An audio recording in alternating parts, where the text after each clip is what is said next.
नमस्कार, आप देख रहे हैं आज तक। मैं हूं आपके साथ रोहित सरदाना। शाम के 5 बज रहे हैं और वक्त हो गया है दिन की सबसे बड़ी बहस का, यानी कि दंगल का। कृषि कानूनों को लेकर सरकार चारों तरफ से घिरती जा रही है। दिल्ली विधानसभा के एक दिन के विशेष सत्र में दिल्ली के मुख्यमंत्री अरविंद केजरीवाल समेत आम आदमी पार्टी के मंत्रियों और विधायकों ने कृषि कानूनों की कॉपियां फाड़ी हैं और विधानसभा में संकल्प पास किया है कि केंद्र सरकार इन कानूनों को निरस्त करे। दिल्ली के सीएम अरविंद केजरीवाल ने कहा है कि केंद्र सरकार अंग्रेजों की तरह बर्ताव न करे। आपको बता दें कि दिल्ली की सरकार 23 नवंबर को ही इन कानूनों को लागू करने का नोटिफिकेशन जारी कर चुकी थी, लेकिन पंजाब में कांग्रेस और आम आदमी पार्टी इसी बिल को लेकर आमने सामने है। और ऐसे में आज दिल्ली विधानसभा का विशेष सत्र और उसमें मुख्यमंत्री अरविंद केजरीवाल का बिलों की कॉपियां फाड़ना और केंद्र सरकार पर अंग्रेजों की तरह बर्ताव करने का आरोप लगाना।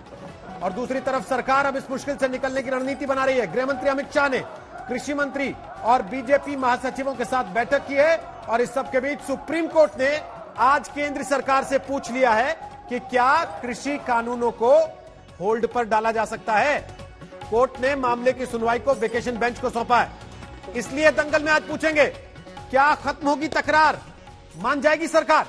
पहले देखिए रिपोर्ट, फिर बताते हैं। हमारे साथ आज केवल 2 मेहमान होंगे। संजय सिंह सांसद हैं आम आदमी पार्टी के और सुधांशु त्रिवेदी सांसद हैं भारतीय जनता पार्टी के। सीधी बहस दोनों में, लेकिन पहले ये रिपोर्ट। किसान संघों का आंदोलन टस से मस नहीं हो रहा, तो अब जब मामला सुप्रीम कोर्ट पहुंचा है तो सबसे बड़ी अदालत ने केंद्र सरकार से पूछ लिया है कि क्या मामला सुलझने तक तीनों कृषि कानून रोके नहीं जा सकते। कोर्ट के इस सवाल पर अटॉर्नी जनरल ने कहा कि सरकार से निर्देश लेकर बताएंगे, जबकि सॉलिसिटर जनरल ने कहा कि ये मुश्किल होगा। इसके बाद सुप्रीम कोर्ट की टिप्पणी थी कि जब अटॉर्नी जनरल ने कह दिया है कि वो निर्देश लेकर बताएंगे तो आप संयम रखें। कृषि कानूनों को लेकर चल रहे आंदोलन पर आई याचिकाओं पर सुप्रीम कोर्ट पहले ही सरकार और किसान संघों की कमेटी बनाने की पहल का संकेत दे चुका है। हालांकि गुरुवार की सुनवाई के दौरान कोई आदेश नहीं आया, क्योंकि किसान संघों का कोई प्रतिनिधि कोर्ट में मौजूद नहीं था। लेकिन गुरुवार को कोर्ट ने साफ कहा कि किसान संघों को विरोध का अधिकार है, लेकिन किसी को परेशानी नहीं होनी चाहिए। सीजेआई एस.ए. बोबडे की टिप्पणी थी कि दिल्ली को ब्लॉक करने से शहर में लोग भूखे रह सकते हैं। किसानों का मकसद बातचीत से हल हो सकता है, केवल विरोध में बैठे रहने से कुछ नहीं होगा। हमने सील नहीं करा, इसको वेल्डिंग से सील कर दिया हो, हम बैठे, अपना प्रोटेस्ट है हमारा करने में। ये भी है कि अभी तक तो शांतिपूर्वक प्रदर्शन चल रहा है, लेकिन सुप्रीम कोर्ट में ये भी आशंका व्यक्त की गई कि अगर ये वायलेंट हो जाता है, अगर इसमें हिंसा होती है, तो उसको कौन कंट्रोल करेगा। क्यों हो जाएगी हिंसा, आशंका है। आशंका नहीं होनी चाहिए, ये तो शांतिपूर्ण तरीके से है। किसान संघों के तेवर कड़े हैं तो विपक्ष भी हमलावर है। दिल्ली विधानसभा के विशेष सत्र में कृषि कानूनों का विरोध हुआ है।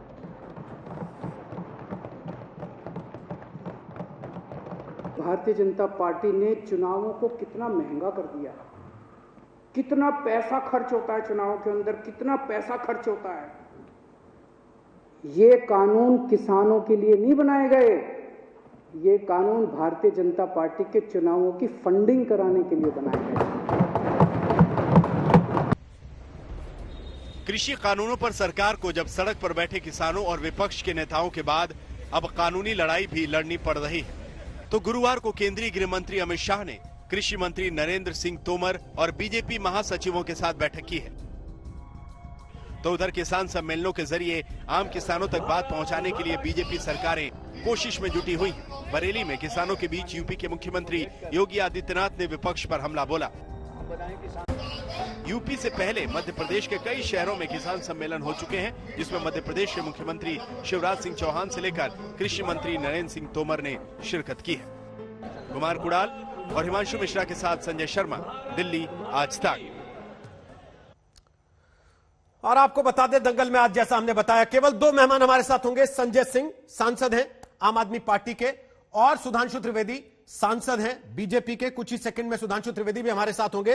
पहला सवाल संजय सिंह मेरा आपसे है, ये किसानों के प्यार में बिल फाड़े आज अरविंद जी ने या फिर अमरिंदर सिंह के तनाव में?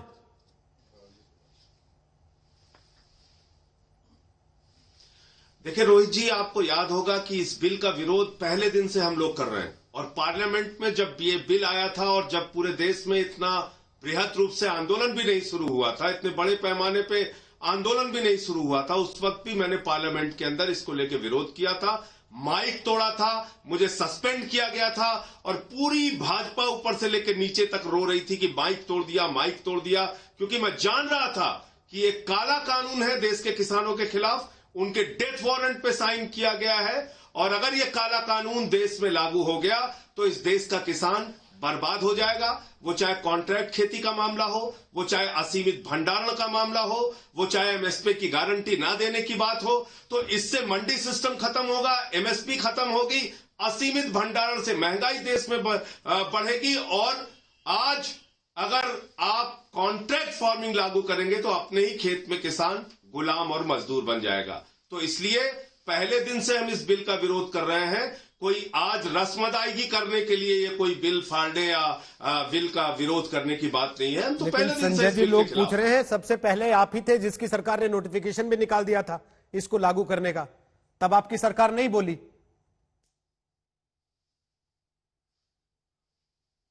देखिए ऐसा है, मैं आपको फिर से दोहरा दूं, केंद्र सरकार के और ये कई बार मैं कह चुका, पिछली बार भी कहा था आपको कि ये कोई भी कानून केंद्र सरकार का होता है, उस कानून में कोई भी बदलाव केंद्र सरकार ही कर सकती है।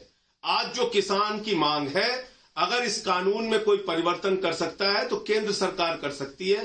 केंद्र सरकार ने यह बिल पास किया है और ऑर्डिनेंस के जरिए यह बिल पास किया गया। रोहित जी, इस बात को हमें याद रखना चाहिए कि 5 जून को जब देश में महामारी की स्थिति थी, दुनिया के सबसे बड़े संकट से हम जूझ रहे थे, ऐसे दौरान ऑर्डिनेंस के जरिए बिल पास किया गया। इतनी क्या जल्दी थी?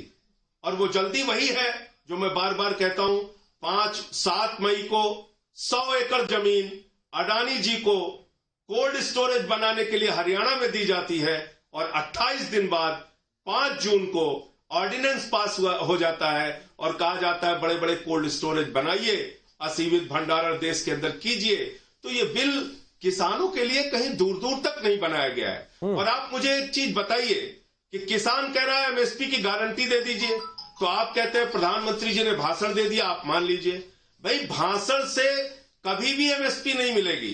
प्रधानमंत्री जी ने 2 करोड़ रोजगार का भी भाषण दिया था, प्रधानमंत्री जी ने 15 लाख लाने का भी भाषण दिया था, प्रधानमंत्री जी ने काला धन लाने की भी बात कही थी, प्रधानमंत्री जी ने जीएसटी से दूसरी आजादी मिलने की बात कही थी, नोटबंदी से देश की तकदीर बदलने की बात कही थी। और अब क्या कहते हैं, आपको समझ में नहीं आता, ये बहुत अच्छा बिल है। ऐसे ही जब जीएसटी लाए तो बोले बहुत अच्छा बिल है, आपको समझ में नहीं आता, अब राज्यों का शेयर नहीं दे पाते।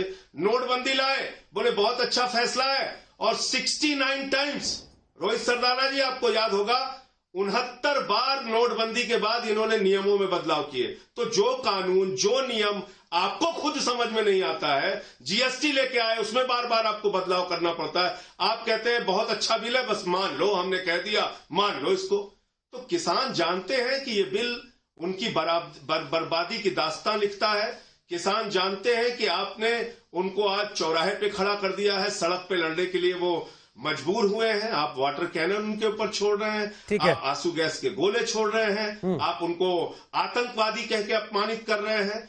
20 किसान अब तक शहीद हो चुके हैं। संत बाबा राम सिंह जी ने अपने आप को गोली मार के आत्महत्या कर ली। इतनी घटनाओं के बाद तो कम से कम कितनी भी क्रूर सरकार हो, उसके मन की थोड़ी सी संवेदना जग जाती है।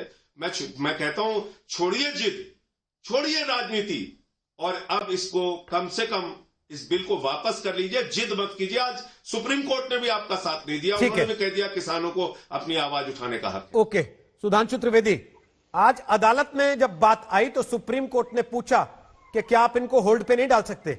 यही तो किसान भी कह रहे हैं कि होल्ड पे डाल लीजिए, उसके बाद ले आइए, जितने प्रस्ताव लाने कर लीजिए चर्चा, जितने संशोधन करने कर लीजिए। क्या सरकार जिद पे है वाकई?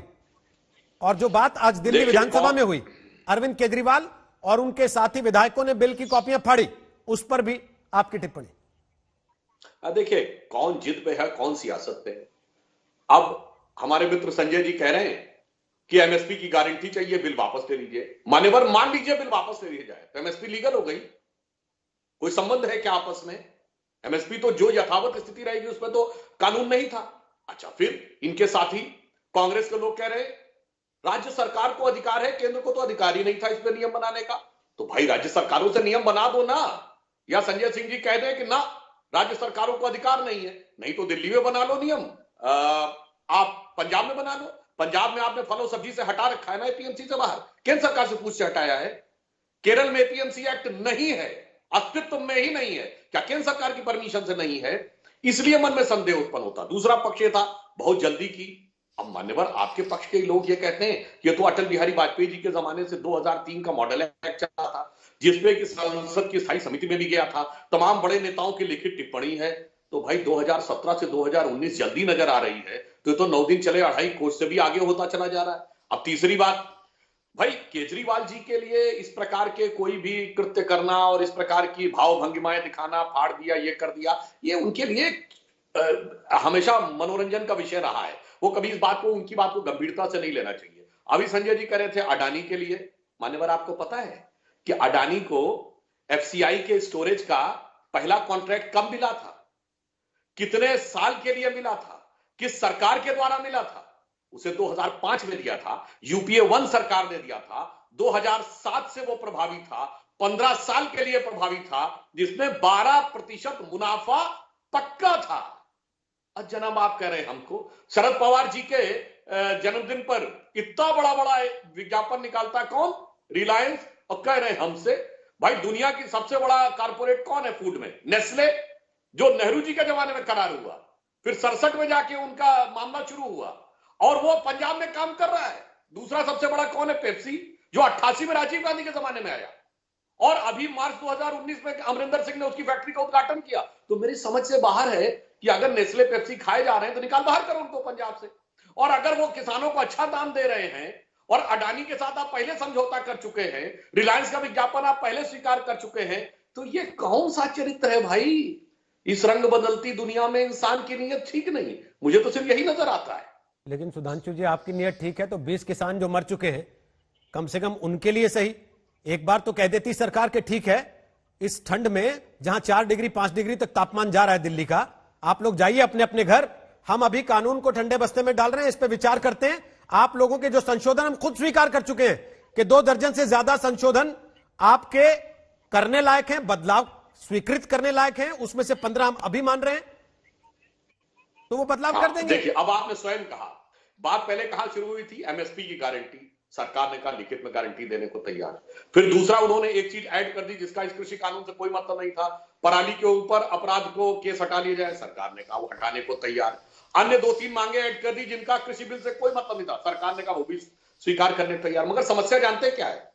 अब संजय जी की पार्टी अन्ना आंदोलन से निकली, मान्यवर इतना बड़ा अन्ना आंदोलन था पर उसका नेतृत्व अन्ना हजारे कर रहे थे, अरविंद केजरीवाल जी संयोजक बने थे, इसलिए आज तक वो अपने साथ संयोजक तत्व लगाए हैं। भाई इस आंदोलन में कोई व्यक्ति चेहरा ही नहीं है। अरे भाई 2 दिन पहले सरदार पटेल की पुण्य तिथि थी, उनको सरदार की उपाधि बारडोली किसान सत्याग्रह से मिली थी। सरदार बारडोली से लेकर 1988 के महेंद्र सिंह टिकैत के आंदोलन तक हर आंदोलन में किसानों का एक नेता रहा, चाहे कभी चौधरी देवीलाल, चौधरी चरण सिंह, चाहे सरदार प्रकाश सिंह बादल या शरद जोशी। अब यहां विचित्र बात है कि कहते 500 यूनियनें हैं, एक भी यूनियन ये नहीं कह सकती मेरा कोई अध्यक्ष नहीं है, मगर हमारा कोई नेता नहीं है।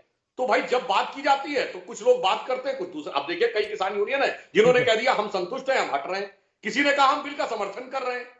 अब वो ये कह रहे हैं दूसरों से बात मत करिए, हमसे बात करिए। अब फिर कई प्रकार के अवांछित तत्व आते आ रहे हैं, उनको मत मानिए, हमारी बात मानिए। तो भाई इसीलिए एक चेहरा तय हो जाए। जैसे आपके यहां तो आप लोग तो खुद देख चुके हैं संजय जी, एक ग्रामीण क्षेत्रों में कहावत है साझे की हड्डियां चौराहे फूटती है, और आपके यहां तो खूब फूट चुकी है आपकी पार्टी में। तब आखिर में जब केजरीवाल जी स्थापित नेता बने तब आप तय करते ना कि ये सही है ये गलत है। अब वहां पे भी बता दे एक व्यक्ति हो जो ये कह दे साहब जिस बात को हम मानेंगे इसको नहीं मानेंगे। यहां सरकार एक बात मानती दूसरा कह देता हम नहीं मानेंगे। ठीक है संजय सिंह जी, आपने कहा कि किसानों की बेहतरी के लिए हम इन काले कानूनों का विरोध करते हैं और हम चाहते हैं कि ये कानून वापस ले लिए जाए। 2016 सितंबर 11 आपकी पार्टी ने एक ट्वीट किया, पंजाब आप दे नाल private investment to make agriculture more efficient. Kejriwal ji की फोटो लगी और लिखा गया large scale private investment in markets and processing centres in every district where farmers will sell their produce. तो क्या यह सवाल वापस वही नहीं आ जाता कि आज बिल फाड़ना इसलिए पड़ा क्योंकि अमरिंदर सिंह ने घेर लिया? अगर वो ना घेरते तो शायद कुछ भी ना होता।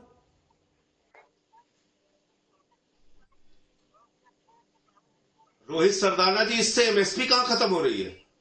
हम तो आपसे कह रहे हैं कि चाहे सरकारी एजेंसी खरीद करे, चाहे प्राइवेट एजेंसी खरीद करे, आपको एक कानून बनाना है देश के अंदर कि चाहे मंडी में खरीदा जाए या बाहर खरीदा जाए, कहीं भी एमएसपी से कम पर अगर खरीद होती है तो उसके खिलाफ कानूनी कार्रवाई होनी चाहिए, जेल जाने की कार्रवाई होनी चाहिए, उसमें मुझे न्यायालय जाने का अधिकार होना चाहिए। अभी सुधांशु जी ने कहा क्या इससे गारंटी मिल जाएगी? अरे तो आप आए किस लिए हैं? मान्यवर, आपने कहा था कि हम C2 + 50% स्वामीनाथन आयोग की रिपोर्ट लागू करेंगे। इसका मतलब फसल की लागत मूल्य के ऊपर 50% मुनाफा देने का वादा आपने किया है, तो गारंटी आप देंगे, कांग्रेस कैसे देगी? कांग्रेस को तो लोगों ने 40 सीट पे पहुंचा दिया, आप अगर नहीं देंगे आपको भी 40 सीट पे पहुंचा देंगे। दूसरी बात, यह बात बड़ी अजीब है कि आपने कहा कि कानूनी अधिकार कैसे मिल जाएगा।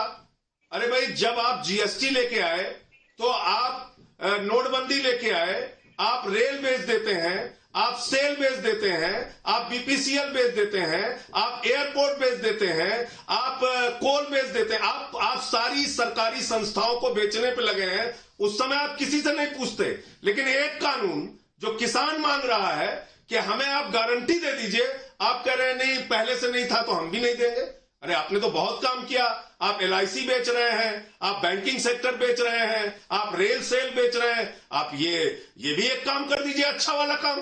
माने खराब काम सारे करेंगे। कॉन्ट्रैक्ट खेती हम देंगे, भले ही किसान को नहीं चाहिए।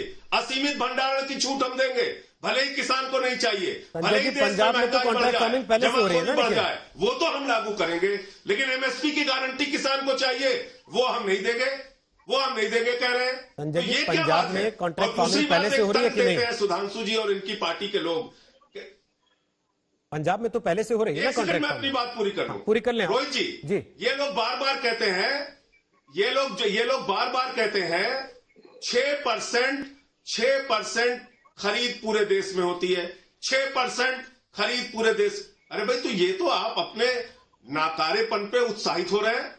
मतलब 6% खरीद हो रही है, इसमें आपको शर्म आनी चाहिए कि खुशी होना चाहिए? भाई, आप 100% खरीद कीजिए ना, आपको रोक किसने रखा है? ठीक, आप मार्केट बनाइए, आप बाजार बनाइए, आप किसानों के उत्पाद बिक सके इसकी योजना बनाइए। आप 6% खरीद करते हैं, आप उसके लिए। और जो आपने कहा कौन सी सरकार अडानी से मिली है, कौन सी अंबानी से मिली है, उसकी गाथा में हम नहीं जाना चाहते। हम तो सुधांशु जी, तकलीफ तब होती है जब आप एयरपोर्ट पे उतरते हैं तो पहले लिखा रहता था भारत का एयरपोर्ट, अब वहां लिखा रहता है अडानी का एयरपोर्ट। अगर आप देश की संपत्तियां इसी तरीके से चंद पूंजीपतियों को लगातार बेचते जाएंगे, जिन लोगों से चंदे लेके पार्टी चला रहे हैं, तो इससे लोगों को समझ में आता है कि ये दरअसल कोई किसान के हित में आप फैसला नहीं कर रहे हैं, बल्कि चंद लोगों के इशारे पे लाखों करोड़ों किसानों की आप उम्मीदों को कुचलने का काम कर रहे हैं और उनकी मांगों को नहीं मान रहे हैं। ये साफ तौर पे समझ में आ रहा है। ओके, सुधांशु जी जवाब। देखिए संजय जी, आप क्या बोल रहे हैं? जब एयरपोर्ट पे उतरते थे तो नजर आता था भारत का एयरपोर्ट, अब अडानी का एयरपोर्ट दिखा रहता है। और वैसे प्राइवेट कंपनी, आपको GMR नजर नहीं आया कभी? मानवर 2010 से दिल्ली मुंबई के एयरपोर्ट GMR पे, आपकी दिल्ली में सरकार है, आपको कभी GMR दिखाई नहीं। इसलिए मैं कह रहा हूं, जो देखना चाहता है व्यक्ति वही देखता है, और जो नहीं देखना चाहता वो नहीं देखता। आपने कहा गारंटी, मान्यवर MSP है, MSP की गारंटी भी है, सरकार लिखित गारंटी देने को तैयार है। हमने उदाहरण दिया कि 3,14,000 करोड़ रुपए की इन्होंने खरीद की 10 साल में MSP की, हमने 8 लाख करोड़ यानी उससे 2.5 गुना अधिक 6 साल में खरीदा। सितंबर के महीने में MSP बढ़ाई गई है। हाँ, हमने क्या कहा था? MSP कानूनन। आपकी सरकार दिल्ली में है, दिल्ली देश के सबसे समृद्ध प्रगतिशील राज्यों में है। आप ये बताइए, सरकार किसी चीज की कीमत बाजार में तय कर सकती है? अच्छा, तय कर दे तो वो खरीदवा देगी। एक मोबाइल की कीमत 20,000 तय कर दी जाए, अगर उसकी मार्केट वैल्यू 15,000 हो तो खरीदवा देंगे। आपके दिल्ली में जिन इलाकों में सर्किल रेट मार्केट रेट से ऊपर हो गया, वहां मकान नहीं बिक रहे। अब मैं बता रहा हूं, एग्रीकल्चर में मान लीजिए सरकार नियम बना भी दे तो किसानों के लिए कितना खतरनाक होगा, क्योंकि किसी भी वस्तु का जो मूल्य है वो उसकी क्वालिटी के साथ जुड़ा हुआ होता है। अब क्या होगा, यहां हल्का सा पानी गिर गया, नमी आ गई, अभी तक तो था भाई 100 रुपए वाला गेहूं, मैं उदाहरण के लिए बोल रहा हूं, एक बेंचमार्क की तरह 80 या 90 में बिक जाएगा, नमी आ गई, अब तो 100 के नीचे बिक नहीं सकता। और जो नमी आ गई तो कहेगा साहब इसकी तो वो क्वालिटी नहीं, तो मैं खरीद नहीं सकता, अब तो 100 रुपए वाला कूड़ा हो गया ना। ये तो आप काला बाजारी की ऐसी व्यवस्था क्रिएट कर रहे हैं कि जिसमें तो किसान की बर्बादी हो जाएगी। इसलिए मैं कह रहा हूं कि जिस प्रकार की बातें कही जा रही हैं ये पूर्णता निराधार है। और जो आपने कहा भाई, सुधांशु तो जी, ये चिंता किसान के नुकसान और बर्बादी की है या खरीदार के नुकसान और बर्बादी की है, बिजनेसमैन के नुकसान और बर्बादी की है? सर, किसान के नुकसान की। कारण क्या, जैसे मैंने आपसे कहा, अब उदाहरण के लिए मैं एक उदाहरण देता हूं प्रैक्टिकल। आप मोबाइल खरीदने जाइए, केवल पन्नी उसकी ना हो तो मोबाइल की वैल्यू तुरंत 5,000 कम हो जाती कि नहीं? कोई उस दाम पे नहीं लेगा। अब या तो वो अगर ये नियम हो कि ना ये 20,000 से नीचे नहीं बिकेगा तो वो मोबाइल डब्बा हो गया ना, बोलिए हां या ना। अब नुकसान किसका हुआ? नुकसान किसका हुआ? उस खरीदार का। अब वो तो फिर नंबर 2 में बिकेगा। तो जब आप ये कह देंगे कि ये लीगल एमएसपी है, अब पानी गिर गया, हल्की सी नमी आ गई, तो खरीदार तो अपनी जगह सही है, वो कहेगा साहब हमारा तो ये तय था कि इतना नमी रहेगी तो हम खरीदेंगे, तो नमी ज्यादा हुई तो भीग गया, चावल टूट गया लाने में, तो अब तो हमारे लिए इतने खिलाफ हैं तो गया। एमएसपी की गारंटी देने के, तो फिर सरकार किसानों से बातचीत में तैयार क्यों हो गई गारंटी देने को? या तो आप खिलाफ हैं या खिलाफ नहीं है। हमने कहा हम गारंटी देने को तैयार हैं कि एमएसपी अवेलेबल है और यथावत रहेगा। आपको जहां बेहतर मिले वहां देखिए। अब मैं इनसे यही पूछूं, हम लोग आज यहां बैठे हुए, आज से 25 साल पहले मीडिया में सिर्फ दूरदर्शन होता था। मीडिया में उदारीकरण हुआ तो पहले कभी सरकार के विरोध में खड़े होकर ऐसे दूरदर्शन की परिचर्चाओं में कोई बोलता था? अब आप बताइए, मीडिया में उदारीकरण के बाद अभिव्यक्ति की स्वतंत्रता बढ़ी या घटी? अब बताइए, जब खाली एचएमटी सरकार बनाती थी तो घड़ियां अब बेहतर मिलती हैं या कम मिलती हैं? जिस जमाने में अपट्रॉन टीवी भी सरकार बनाती थी, स्कूटर भी सरकार बनाती थी, स्कूटर्स इंडिया लिमिटेड, अब बताइए अब स्कूटर बेहतर है या तब? अब बताइए, सिर्फ सरकारी नौकरी होती थी, अब हमारे आपके परिवार के कितने लोग प्राइवेट में काम करते हैं, बहुत बहुत तनख्वाहें मिलती हैं। तो भैया अब बताइए, पहले सिर्फ सरकारी स्कूल कॉलेज होते थे, अब कितने लोग प्राइवेट में पढ़ते हैं? इन्होंने प्राइवेट स्कूलों को नियंत्रित भी किया। अब बताइए, उदारीकरण का लाभ सबको मिलना चाहिए, हेल्थ को मिलना चाहिए, शिक्षा को मिलना चाहिए, व्यापारी को मिलना चाहिए, मगर बेचारे किसान को बंधक रहना चाहिए ताकि चंद लोगों की दलाली और चंद लोगों की राजनीति चलती रहे। संजय सिंह,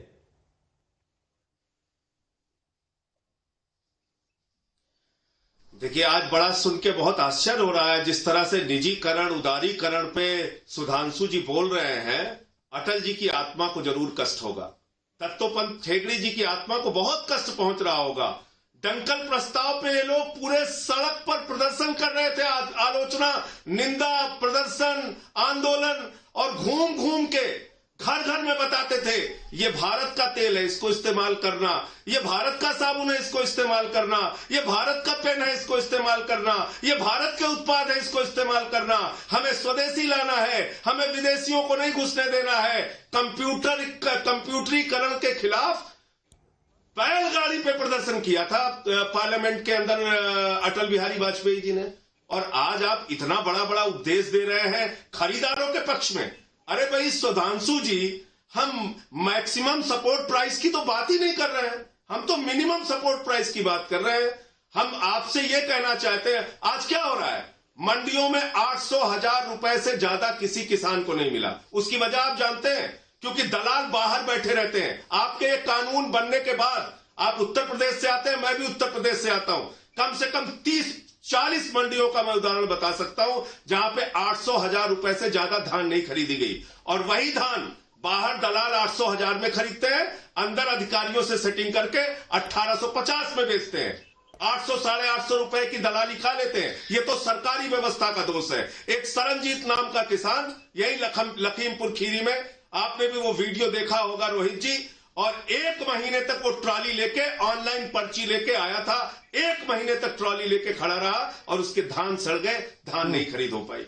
आप बता रहे हैं कि बाहर खरीदार को दिक्कत हो जाएगी। अरे भाई, आप एक कानून तो बनाइए, न्यूनतम समर्थन मूल्य का कानून, मैक्सिमम की हम बात नहीं कर रहे हैं। अच्छा धान रहेगा, अच्छा दाम मिलेगा, लेकिन न्यूनतम समर्थन मूल्य तो सरकार घोषित करती है। उससे कम में कोई सामान कैसे बिक सकता है? अगर खराब रहेगा, अच्छा रहेगा, ये आप तय करने में अभी से क्यों लगे हुए हैं? क्यों आप मान के चल रहे हैं कि किसान का धान खराब ही होगा? यही सब तो तर्क देते हैं सरकारी मंडियों में। आप चले जाइए, जो भाषा सुधांशु जी बोल रहे हैं यही भाषा वहां पर भी बोलते हैं। और आज जिस तरह से ये विदेशी निवेश का और विदेशी कंपनियों का और बड़े बड़े ऑफिसेस का और नौकरियों का और निजीकरण की पैरवी जिस तरह से कर रहे हैं अटल जी और जो इनके जमाने के सब पुराने नेता जिन्होंने स्वदेशी का इतना अभियान चलाया, उनकी आत्मा को जरूर कष्ट हो रहा हो। ठीक है, चलिए आज वापस आप लोग आएंगे इस पर किस तरीके से परिवर्तित होकर सब कुछ निजीकरण के क्षेत्र में और बाजार के पक्ष में बोल रहे हैं, वो देख रहे हैं लोग। ठीक, सवाल ये कि क्या मान जाएगी सरकार और खत्म होगी किसानों के साथ तकरार, क्योंकि सुप्रीम कोर्ट ने आज पूछा है केंद्र सरकार से क्या कृषि कानूनों को होल्ड पर रखा जा सकता है। इसका जवाब अब सरकार को अदालत के सामने देना है। सुधांशु त्रिवेदी और संजय सिंह हमारे साथ दो इस वक्त सांसद राज्यसभा के मौजूद हैं, सीधी बात आपस में कर रहे हैं। ब्रेक के पहले संजय सिंह ने कुछ सवाल उठाए, निजीकरण और बहुराष्ट्रीय कंपनियों का आना, दोनों चीजों में अंतर है हालांकि, लेकिन सुधांशु त्रिवेदी उनके कुछ सीधे सवाल थे, उनके जवाब आपको देने, बोलिए। हाँ बिल्कुल, देखिए इनकी बातों का सीधा जवाब देना ही मुश्किल है, क्योंकि इनका तो विचित्र चरित्र है। देखिए, आपने कभी सुना होगा किसी सरकार ने जिस चीज का नोटिफिकेशन जारी किया उसी का बिल खुद फाड़ दिया हो 15 दिन के अंदर? ऐसा विचित्र काम इन्हीं की सरकार कर सकती है। और इनके सहयोगी जैसे राहुल गांधी जी, जो सरकार उनकी आंख की पुतली के इशारे पे चलती थी, उसका अध्यादेश वो प्रेस कॉन्फ्रेंस से फाड़ते थे जो एक फोन पे विड्रॉ करवा सकते थे। उसी प्रकार इनकी पार्टी 23 तारीख को नोटिफिकेशन जारी करती है और आज ये बिल फाड़ते हैं। शायद आपको पता हो, ओलंपिक में जो रिवर्स छलांग होती है ना, उसको रिवर्स समरसॉल्ट कहते हैं। उसके लिए सबसे पहला नाम है 10 आउट ऑफ 10 मिले थे ओलंपिक में नादिया कोमानोची को मॉन्ट्रियल ओलंपिक में। उससे ज्यादा दक्षता मुझे केजरीवाल जी की पार्टी में नजर आती है कि मौका पड़ने पे कैसे रिवर्स समरसॉल्ट मारा जा सकता है। अब मैं एक बात निजीकरण पे कहता हूं विनम्रता के साथ, आम आदमी पार्टी दिल्ली में परिवहन व्यवस्था के लिए तो ऑटो ड्राइवर्स के साथ है ना। ऑटो सरकारी है कि प्राइवेट है? केवल सरकारी बसों से पूरा का पूरा ट्रैफिक वहन हो सकता है? नहीं हो सकता। लंबी लंबी लाइन लगी रहेगी, आदमी को असुविधा रहेगी। बस वही अंतर है, मंडी में कोई व्यवस्था खत्म नहीं की, सरकारी बसें खत्म नहीं हुई है, उसके बाद भी ऑटो चल रहे हैं और प्राइवेट टैक्सी भी चल रही है, सुगमता के साथ परिवहन हो रहा है। अब यहां पर वही बात है, न एमएसपी खत्म किया गया, न मंडी खत्म किया गया, न मंडी की व्यवस्था खत्म की गई। अगर आपको एक ही दो व्यक्ति को जाना है, भाई ठीक है, हमारे पास इतनी व्यवस्था नहीं कि हम लेके मंडी में आए। सुनिए, शरद पवार जी ने अपनी आत्मकथा में लिखा है कि जब बारामती से मुझे मंडी तक और कभी कभी मुंबई की मंडी तक ले जाने में 17% का कॉस्ट में अंतर आता था तो मुझे बड़ा कष्ट होता था। अब देखिए, अब आज आकर वो लोग विरोध में खड़े हो जाते हैं। मतलब जो स्वयं लिखते हैं वो किस प्रकार से विरोध में खड़े हो जाते हैं। और जो अंत में एक बात और, इन्होंने कहा कि अटल जी, ठेंगड़ी जी, मान्यवर मैं याद दिलाना चाहता हूं, हम विरोध में थे WTO के। 1 जनवरी 1995 को तत्कालीन भारत सरकार ने WTO पे साइन करके हमारे हाथ बांध दिए। उसके बाद उन बंधे हाथों में जो हम कर सकते थे, मैं रोहित जी कहूंगा, आप सारे दर्शक जाके चेक कर ले, नवंबर 99 सियाटल WTO कॉन्फ्रेंस, ये कहा गया भारत ने सबोटाज कर दिया। फिर 2001 दोहा, फिर 2003 कैनकुन, जिसमें स्वर्गीय अरुण जेटली जी नेतृत्व करके गए। अब आइए, जब मोदी जी की सरकार आई, जिनेवा में 2013 में जिस प्रकार के समझौते करके आ गए थे, आज हम एमएसपी देने लायक नहीं होते। बाली 2014, अगस्त 2014 बाली, हम चट्टान की तरह अड़ गए, मोदी सरकार खड़ी हो गई और कितना विरोध हुआ, मगर हम नहीं माने। अन्यथा 2022 से 23 आते आते WTO की शर्तों के मुताबिक हम एमएसपी देने लायक नहीं होते। और मजेदार बात देखिए, जो देश हमारा विरोध कर रहे थे एमएसपी देने के मामले में, कनाडा, ऑस्ट्रेलिया, स्पेन, उनसे ये लोग समर्थन ले रहे हैं। मतलब समझ में नहीं आता है ये कौन सी सियासत है कि जो लोग WTO में हमारा हाथ पकड़े ले रहे हैं, गला दबाए ले रहे हैं कि किसान को एमएसपी नहीं मिलनी चाहिए, वो आज कह रहे हैं कि किसान के समर्थन में है। ये बात सिर्फ भ्रम नहीं, संदेह भी उत्पन्न करती है। ठीक सुधांशु जी, लेकिन मसला इस समय कुछ और है। इस समय मसला सीधा सीधा यह है, सरकार इतने दिन से सड़क पे बैठे किसानों को देखकर पसीजेगी या नहीं, हाँ या ना? देखिए, मैं बहुत एक बिंदु में कहता हूं, सरकार पूरी तरह संवेदनशील है, इसीलिए सरकार सबसे बात कर रही है। किसान दिल्ली में बैठे हैं, पीएम कल संबोधित करेंगे मध्य प्रदेश के किसानों को, कृषि मंत्री संबोधित कर रहे हैं मध्य प्रदेश के किसानों को। ये जो दिल्ली में बैठे हैं, ये जो गाजीपुर में बैठे हैं, ये जो टिकरी बॉर्डर पे बैठे हैं, इनको कोई संबोधित करने को तैयार क्यों नहीं है?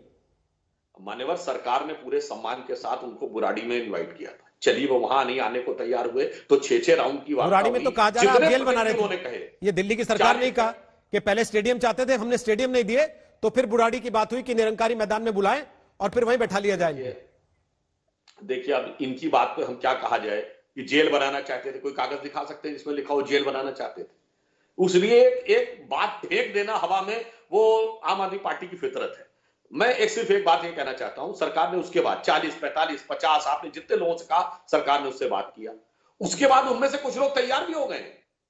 अब आप कह रहे हैं नहीं, जो नहीं तैयार है उन्हीं से बात करेंगे, चलो वो भी हम तैयार हैं बात करने के लिए, आपने गारंटी चाहिए हम वो देने तैयार। अब आप कह रहे हैं नहीं एमएसपी का नियम बना दो, भाई ये तो इस विधेयक के हटने से भी नहीं बनेगा। मतलब ये तो ये हो गया कि एक के बाद एक और फिर एक बात और भी नम्रता से कह दूं, ये किसान नेता वो हैं, कल आप ही के अंग्रेजी चैनल पे मेरे साथ डिबेट में थे एक सज्जन, और वो बोल गए कि मैं तो लॉयर हूं सुप्रीम कोर्ट का, सुप्रीम कोर्ट के लॉयर और किसान नेता हैं।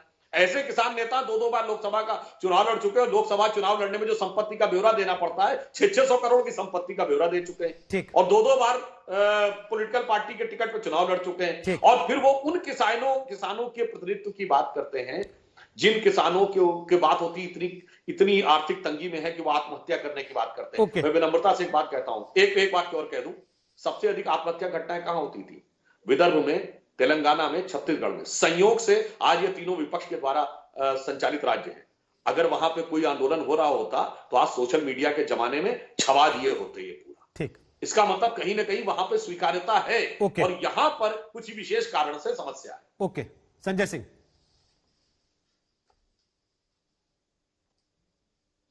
देखिए, पहली बात तो ये मुझे बहुत अजीब बात लगती है कि कोई किसान सुप्रीम कोर्ट का लॉयर नहीं हो सकता, कोई किसान पिज्जा नहीं खा सकता, कोई किसान स्कॉर्पियो से नहीं चल सकता, कोई किसान अच्छी गाड़ी में नहीं बैठ सकता। ये किसानों के प्रति इतनी हीन भावना क्यों है इन लोगों के मन में? मतलब किसान आंदोलन करे तो वो बिल्कुल, अगर कपड़ा उसका फटा नहीं है, अगर उसकी रोटी सूखी नहीं है, अगर उसने घी लगा लिया तो किसान हो ही नहीं सकता, वो पढ़ा लिखा हो ही नहीं सकता, वो सुप्रीम कोर्ट का अधिवक्ता हो ही नहीं सकता। उसको तो बिल्कुल अनपढ़, गवार, भूखा प्यासा, फटे कपड़े पहनना ही चाहिए। ये कैसी मानसिकता है आप लोगों की? और किसान अगर है, आंदोलन कर रहा है, विदर्भ में तो आपने मौत का आंकड़ा ही बताना बंद कर दिया मान्यवर। अब आत्महत्या के आंकड़े ही देश में नहीं बताए जाते कि कितने किसान आत्महत्या कर रहे हैं, तो पता कैसे चलेगा कि किसान कितना दुखी होकर तकलीफ में आत्महत्या कर रहा है? और जो किसान आत्महत्या कर रहा है उसको आप आतंकवादी कह देते हैं, खालिस्तानी कह देते हैं, पाकिस्तान से मिला कह देते हैं, चीन से मिला कह देते हैं। अभी भी आपने देखा सुधांशु जी ने कहा विशेष परिस्थितियों के कारण। अरे भाई, कौन सी विशेष परिस्थितियां हैं? वो विशेष परिस्थितियां हैं काला कानून। आप शहीद आजम भगत सिंह के वंशजों को आतंकवादी कहते हैं, लाला लाजपत राय जी के वंशजों को आतंकवादी कहते हैं, आप शहीद करतार सिंह सरापा और शहीद उधम सिंह के वंशजों को आप आतंकवादी कहते हैं। जिन लोगों ने जलियांवाला बाग कांड में अपने प्राणों की आहुति दी, उनकी आत्मा को आज कितनी तकलीफ हो रही होगी, क्योंकि वो पगड़ी पहनते हैं, सिख समुदाय से हैं। आज उनको खालिस्तानी आप बता देंगे। और मुझे यह समझ में नहीं आता कि कितनी कमजोर सरकार इस देश में चल रही है। कहीं टुकड़े टुकड़े गैंग आ जाता है, कहीं पाकिस्तान आ जाता है, कहीं चीन आ जाता है, कहीं नक्सलवाद आ जाता है, कहीं खालिस्तान आ जाता है। तो गृह मंत्री जी को इस्तीफा दे देना चाहिए। अगर आपको बिल्कुल संभल ही नहीं रहा है आपके हाथों से देश, हर जगह आतंकवादी, नक्सलवादी और खालिस्तानी ही आ जा रहे हैं, तो ये कौन सी बात है? तो मुझे लगता है कि आज जितनी संवेदनशीलता दिखाने की जरूरत है वो दिखाइए। इसी आंदोलन में एक किसान बैठे हुए थे, उनके बेटे सुखबीर सिंह सीमा पे शहीद हो गए। बेटा भारत माता की रक्षा के लिए शहीद हो रहा है, पिता धरती माता की रक्षा के लिए आंदोलन में बैठा हुआ है, और ऐसे लोगों को आप लोग आतंकवादी कहते हैं, खालिस्तानी कहते हैं। बहुत ही शर्म की बात है। आप विंटर सेशन नहीं बुला रहे हैं। आप सोचिए, आपने जबरन, जब कोरोना के कारण संसद नहीं बुलाने की बात हुई, तब तो आपने संसद बुलाया, जबरन यह बिल पास कराया, और जब आंदोलन चल रहा है, इस बिल वापसी की चर्चा पार्लियामेंट में हो सकती है। आप कह रहे हैं नहीं साहब, कोरोना है, हम अभी पार्लियामेंट नहीं बुला सकते। आप निगम का चुनाव हैदराबाद में करा सकते हैं, आप बिहार का चुनाव करा सकते हैं, वहां हजारों लाखों की भीड़ इकट्ठा हो सकती है, लेकिन पार्लियामेंट नहीं बुलाई जा सकती, क्योंकि आपको मालूम है वहां सारी पार्टियां आपके इस काले कानून का विरोध करेंगी। और सुधांशु जी अच्छी तरीके से जानते हैं, अल्पमत में होने के बावजूद ध्वनि मत से जबरन राज्यसभा में यह बिल पास किया गया। नंबर नहीं थे इन लोगों के पास, लेकिन क्योंकि अपने जो दो इस सरकार के मालिक हैं अडानी और अंबानी, उनको फायदा पहुंचाना था, इसलिए यह काम किया गया। तो इसलिए मैं फिर अनुरोध करूंगा भारतीय जनता पार्टी को, सुधांशु जी को और इनकी सरकार को कि कृपा करके संवेदनशीलता दिखाइए और इस बिल को वापस लीजिए, जिद मत कीजिए, बहुत देर हो चुकी है, 21 दिन से आंदोलन चल रहा है। ठीक, अब आप जिद अपनी त्याग दीजिए। आखिरी कमेंट सुधांशु त्रिवेदी, जब कोरोना पीक पर था तो संसद का सत्र हो रहा था, चुनाव भी हो गया जिसका इन्होंने जिक्र किया। अब जबकि आप खुद कह रहे हैं कि कोरोना बिल्कुल अंतिम कगार पर है हिंदुस्तान में, और देखिए हम कितने कामयाब हुए इसको जीतने में, आप संसद का सत्र बुलाने से परहेज कर रहे हैं, क्यों? और दूसरा फिर पूछ रहा हूं, होल्ड पर डालेंगे या सुप्रीम कोर्ट के कहने तक इंतजार करेंगे कि कोर्ट कहेगा तब सोचेंगे डालना है कि नहीं? अरे मान्यवर, जो अपनी अधिसूचना के बारे में कुछ नहीं बोले, हमसे कह रहे होल्ड पे डालेंगे, उनसे कहिए पहले अधिसूचना कैंसिल तो कर देते। और दूसरी बात मैं ये कह रहा हूं, देखिए इन्होंने इतनी सारी बातें बोल डाली, हमने कब कहा कि किसान जो है वो एकदम गरीब ही होना चाहिए?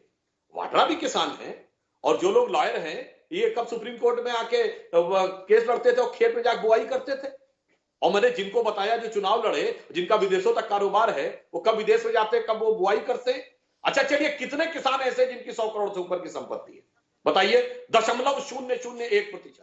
तो मैं ये कहता हूं कोई समस्या नहीं है, मगर जब आप उनकी दावेदारी करते हैं कि मैं उनका नेतृत्व कर रहा हूं, तब समस्या होती है। और एक बात और कह दूं, आपने कहा किसान और जवान की बात, मान्यवर, इसी किसान का बेटा सीआरपीएफ में जवान बनकर जाता है, और जब दंतेवाड़ा में वो शहीद होता है तो इसी जेएनयू में जश्न मनाया जाता है और कोई कुछ नहीं बोलता है। ये टुकड़े टुकड़े गैंग वही है जो कि जवानों के मारे जाने पर जश्न मनाता है, शहीद होने पर, और सब लोग जाकर उसको समर्थन करते हैं। और आपने शहीद भगत सिंह की बात कही, आपने तो कहा हमने तो ऐसा कुछ नहीं कहा, मगर आप तो जिनका समर्थन करते हैं उन्होंने लिखा है, जेएनयू के इतिहासकारों ने लिखा भगत सिंह आतंकवादी थे।